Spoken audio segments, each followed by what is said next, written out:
Ka e majta jote.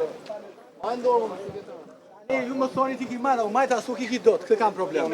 Tani këtu në gjykatje për të bërë mbrojtje avokat, jo majta se djathtas. Tani ju bët një kërkesë në lidhje me qëndrimin e zotit Meta në kafazin prej xhami. Mund na sqarosh të kërkesën? Po të shikoni të gjithë gjyqet që na 1145-a, gjyqit e Mesejkos, Kadrias Biut, Fiqor Sheut, këtë doni ju të marrë më unë, Ramizalis, Fatos Nanos, gjyqin e Hag, gjyqet, të gjitha gjyqet bëhen me kamera dhe bëhen online që të shikojnë qytetarët.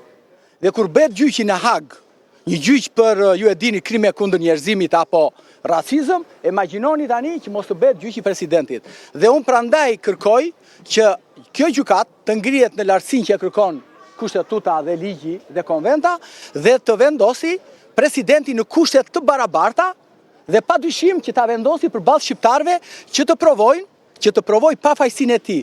Fakti që kjo gjykat, Klodi, nuk merr vendim ta japi ta shfaqi gjyqin online, vërteton dhe njerë që kjo ka frikë nga provat.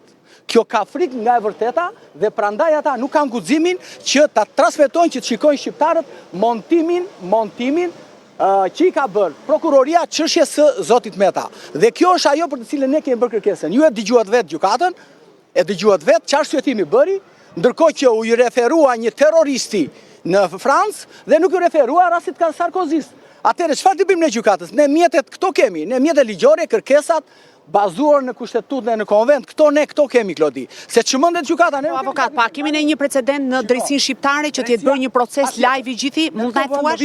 Përjashtoj gjykatën kushtet 95, 93, 94, 95. Gjyqi Fatos Nanos është bërë në kushte të barabarta.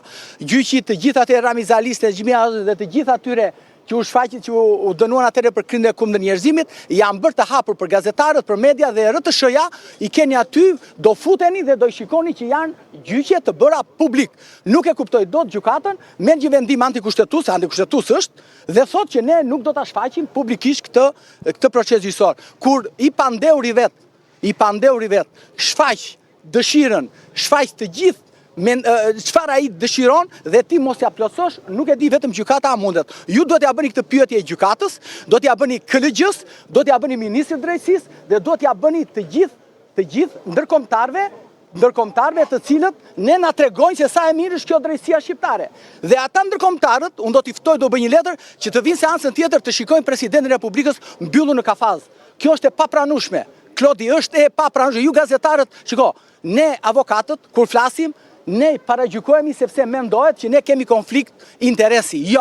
Ne shfrytzuam të gjitha të drejtat tona ligjore zotit Cakrani për të futur kamerat për ta transmetuar live atë pjesë që lejon sipas gjykatës ligji. Për te miqësisë që kam me ju falenderoj për punën tuaj, ju që kaq i keni, por problemi qëndron që është e papranueshme sot në vitin 2026 që ti të mbash mbyllur në kafaz presidentin e Republikës, kryetarin e bashkisë dhe çdo funksionar tjetër, sepse aty humbet nuancën e të qenit një shtet i së drejtës dhe bësh diskriminues. Ju e mbani mend, unë prandaj ju referova dhe gjykatës, sepse vetëm këto sjellje bënte vetëm i Sisi 10 vite më parë në Siri, mbani mend, besoj, kur i arrestonte dhe i shëtiste në kafaz nëpër qytet. Unë nuk di rast tjetër, në Kosovë pat javën e shkuar përfundoi një proces gjyqësor me burgim të përjetshëm, dhe ai individi u gjykua në të gjithë procesi gjyqësor në krah të avokatit të tij. Më gjeni një precedent tjetër në Europë dhe ja bëni pyetje gjykatës.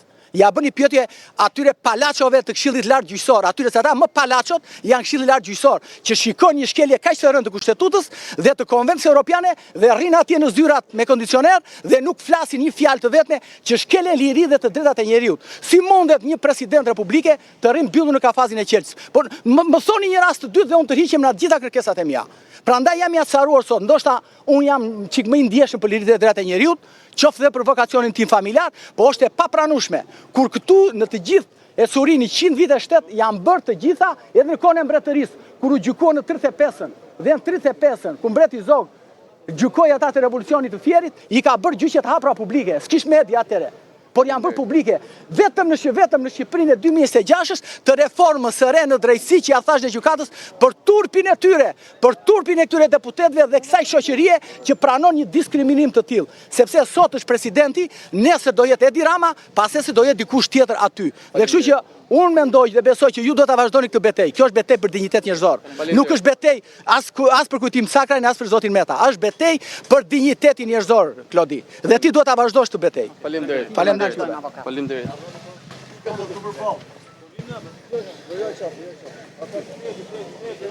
E Zotit Meta, kujtim sakrani, i cili kërkoi nga KLG-ja që ndërhy lidhur me trajtimin e Zotit Meta, sipas tij nuk është e drejtë, korrekte, është antiligjore dhe antimorale që të ketë një ish president i cili të mbahet në një kafaz xhami.